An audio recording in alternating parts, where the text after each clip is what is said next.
Imagine biting into a burger that tastes exactly the same whether you're in New York, Los Angeles, or a small town off Route 66. That consistency is no accident. It's the result of decades of engineering, food science, and global supply chains working in perfect sync. Every single minute, McDonald's sells more than 4,500 hamburgers in the US alone. That's millions of thin patties sizzling on grills every single day, each one cooked to the exact same texture, the exact same juiciness, and the exact same flavor.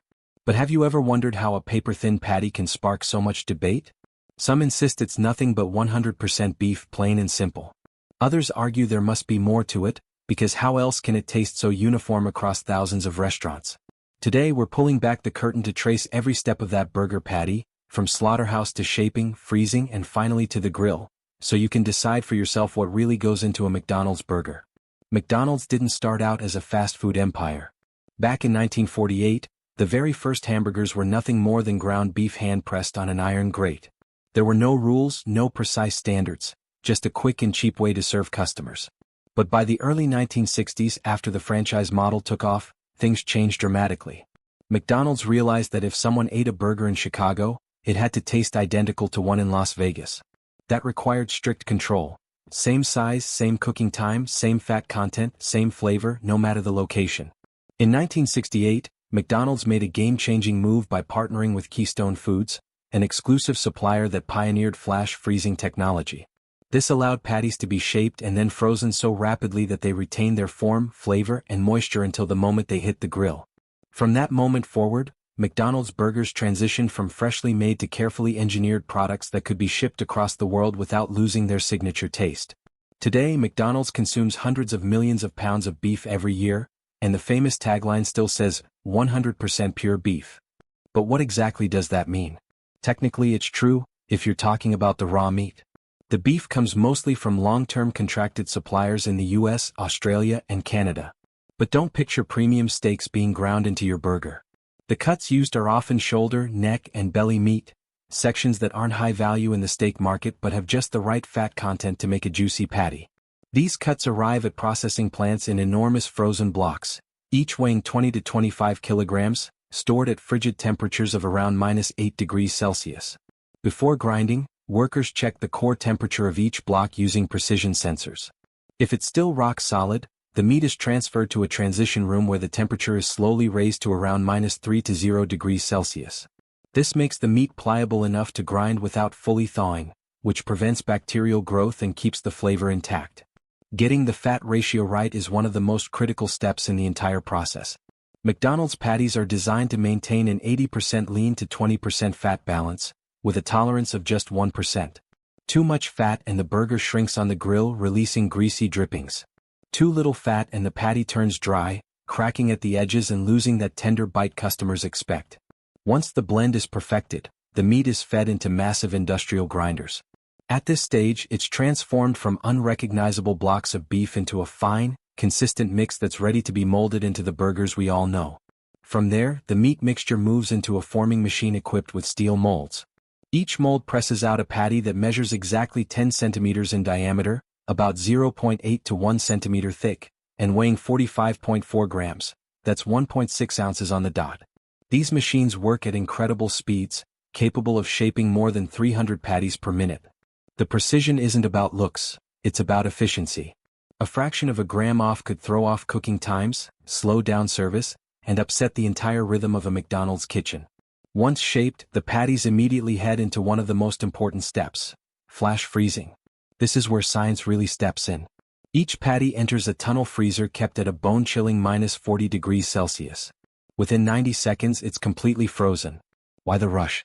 Because slow freezing forms large ice crystals that rupture meat fibers, making patties leak water and lose texture when cooked.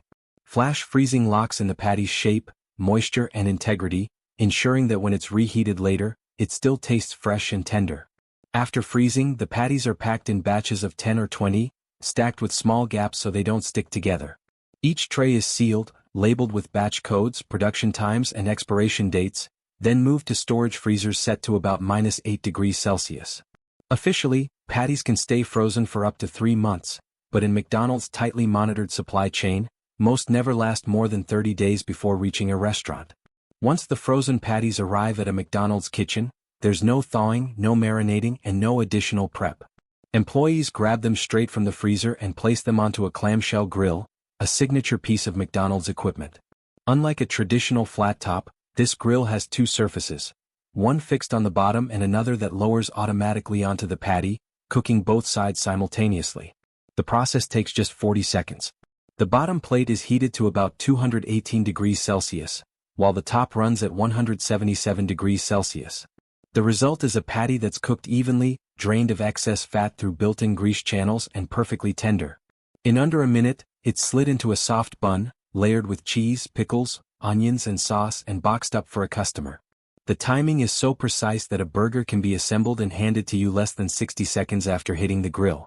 Whether you're eating in Texas, New Jersey or anywhere in between, the burger is engineered to taste almost identical every single time. But what's a burger without a soda? Picture this. You've been working in the garage all day and someone hands you an ice-cold can of Coke. You crack it open and the fizz hisses out. You take a gulp and it burns down your throat, refreshing and sweet at the same time. That sensation isn't just luck. It's the result of over 100 years of innovation and fine-tuning. Every detail, from the amount of sugar to the level of carbonation to the temperature at which it's served, is designed to deliver not just a drink, but a full sensory experience that hits your brain in just the right way. Originally, soda wasn't made for pleasure at all. In the late 18th century, it was developed as a medicinal tonic. In 1767, Joseph Priestley discovered a way to inject carbon dioxide into water, creating the first carbonated drink. By the late 1800s, soda had transformed into an American staple. Coca-Cola arrived in 1886, Dr. Pepper in 1885, and Pepsi in 1893, each marketed as a health tonic sold in pharmacies. As bottling technology and refrigeration advanced, soda transitioned from a niche drugstore product to a mainstream refreshment available anywhere. By the 1950s, it exploded in variety: colas, lemon-lime sodas, orange flavors, root beer, cream sodas, iced teas, sports drinks and later energy drinks. Today, soda is a global industry worth hundreds of billions, and almost everyone has their personal favorite. At its core, soda is about 85 to 90% water. For companies like Coca-Cola and Pepsi, that water is purified to an almost surgical degree, filtered through multiple layers of carbon, microfilters, and UV treatments. McDonald's even has its own triple filtration system in restaurants to ensure the water used in fountain sodas matches factory purity. Next comes the syrup, the heart of the flavor. Coca-Cola's formula is one of the most closely guarded trade secrets in the world, with only a handful of people knowing the exact recipe. What we do know is that the syrup includes sweeteners like high fructose corn syrup, acids for tanginess, preservatives, and carefully designed flavorings. The ratio of syrup to water is usually about 1:5, and it's monitored by computers so that every sip tastes exactly right. A tiny error in that balance can make the soda too sweet or too flat, and customers would notice immediately. Carbonation is where the magic happens. CO2 is injected into the liquid at near-freezing temperatures, usually around 0 to 1 degree Celsius, because gas dissolves best in cold water. If done properly, the bubbles stay locked inside until you crack open the can. Each brand has its own carbonation profile. Coca-Cola, for example, has slightly more CO2 than Pepsi, giving it a sharper bite and throat hit, especially when ice cold. Pepsi, on the other hand, is smoother and sweeter. It's why people can often tell the difference instantly in a blind taste test. Which side are you on, Team Coke or Team Pepsi? Once carbonated, soda is packaged in cans, bottles, or fountain systems. Aluminum cans are airtight and block light, which makes the soda taste strongest and most consistent. Plastic bottles, while convenient, aren't completely airtight, so over time they lose carbonation and flavor. That's why a bottle of Coke left open for a day tastes flat compared to a freshly cracked can. Fountain sodas, like the ones you get at McDonald's or a movie theater, are a different story. The water, syrup, and CO2 are stored separately and mixed on the spot as you fill your cup. That means the taste can vary depending on water quality, syrup storage, and machine calibration. McDonald's is famously known for having the best fountain Coke because they go the extra mile, using stainless steel syrup tanks instead of plastic, maintaining strict water filtration and keeping everything chilled to perfection. Add in their nugget ice that holds carbonation longer, and you've got a fountain Coke that many people swear tastes better than any can or bottle. Imagine walking down the aisle of your local Walmart, grabbing a cold soda, maybe some butter for your morning toast, and a can of powdered milk for baking. These are products we've all grown up with, things we rarely question. They sit on store shelves in shiny packaging, looking identical no matter which state you're in, whether it's a New York supermarket, a small gas station in Arizona, or a school vending machine in Ohio. But behind the polished labels and familiar taste lies a world of hidden processes, strict safety checks, and sometimes unsettling shortcuts that most of us never hear about. The story of how these everyday staples are made, tested, and shipped across the United States is far more fascinating, and sometimes riskier, than you might expect. Take soda, for example. Cans roll off massive packaging lines at breakneck speeds, up to 1,200 per minute. Think about that. In the time it takes you to blink, several cans are already filled, sealed, and labeled. Yet speed doesn't come at the expense of precision. Every can is checked for consistency in size, weight, carbonation, and sealing. Even the smallest flaw, a dent, a weak seam, a slightly off measurement, can disqualify an entire batch. Millions of these cans and bottles then head across the country, filling shelves from massive retail giants to tiny corner stores. To most of us, soda is just a refreshing drink. But behind that fizz is a highly automated and tightly controlled system designed to deliver reliability in every single sip. Now let's shift gears to something richer and more indulgent: butter. According to USDA data, in 2023 the average American consumed 6.5 pounds of butter per year, the highest number ever recorded. From melting across pancakes at breakfast to sizzling in a pan beneath a perfectly seared steak, butter has woven itself deeply into the fabric of American cooking. But what exactly is butter today? Is it still just cream churned into a golden block, or has modern industry reshaped it into something that only resembles tradition?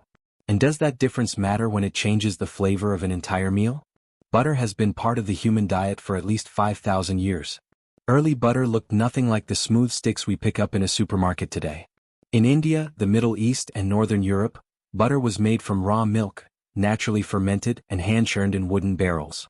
It spoiled quickly, lasting only a few days, but it was prized as a calorie-rich food.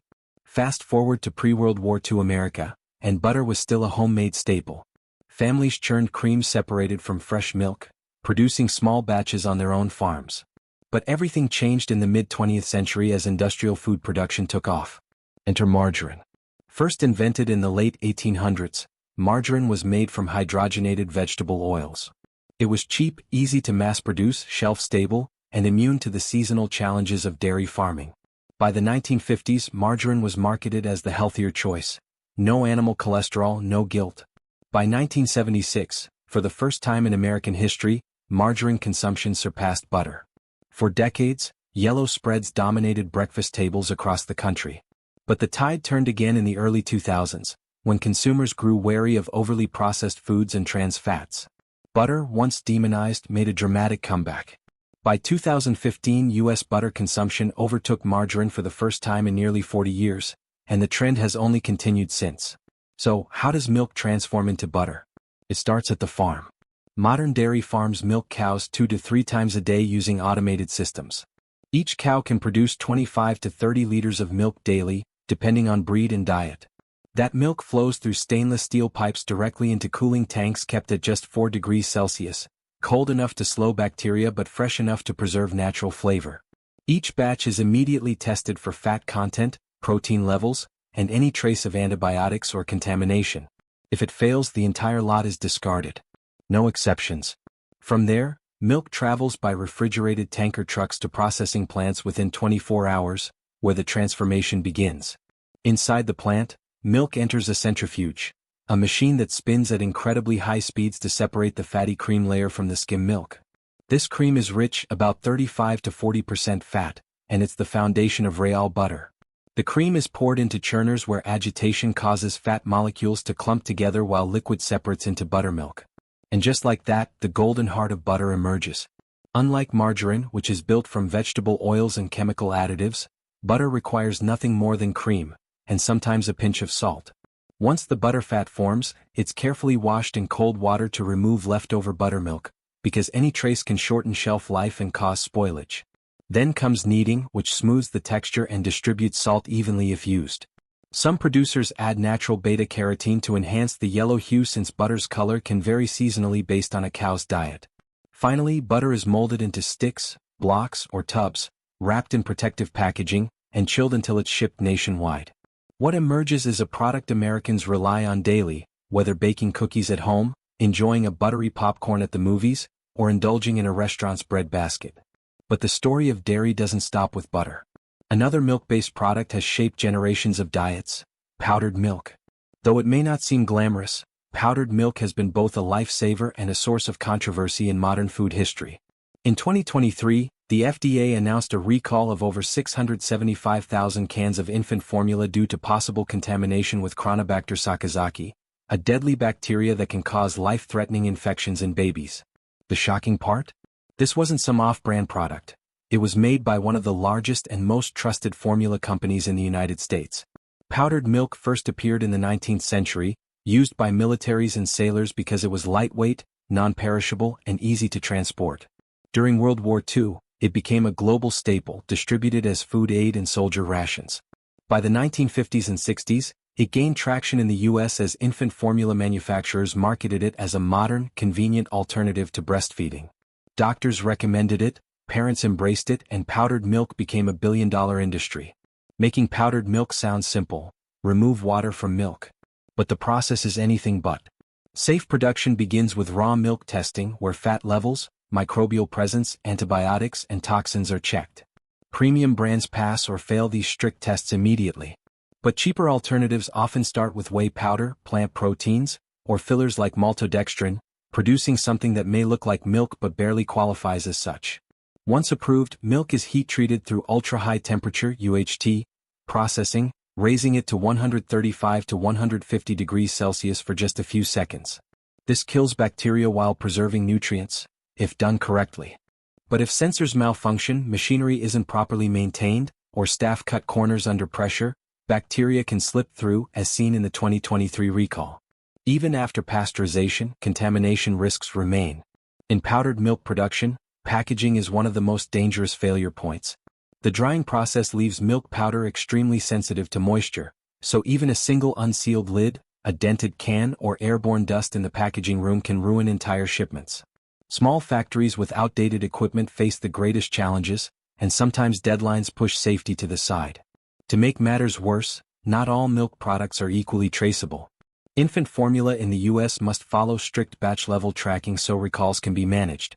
But adult protein powders, imported nutrition blends, or private label milk products often lack transparency. Labels can be vague, expiration dates faded, and origins unclear. That means if something goes wrong, the burden falls entirely on the consumer, on you. The only true way to ensure safety is through final testing, which checks for aerobic bacteria, yeast, heavy metals, mold toxins, and even solubility. But these tests take time and cost money, so some producers test only samples or skip steps altogether. The result? Milk powders and protein blends sold on shelves that may never have been fully tested before reaching your home. We eat burgers, sip soda, spread butter, and stir powdered milk into coffee almost without thinking. But the truth is, these familiar foods are shaped by a hidden balance of speed, cost, safety, and tradition. They're marketed as 100% pure, safe, and identical every time. But behind the glossy packaging, the reality isn't always so simple. Sometimes what's on your plate is the product of centuries of tradition and strict standards. Other times it's a calculated shortcut. The only way to know for sure is to keep asking questions, to look past the label, and to stay curious about what we're really eating.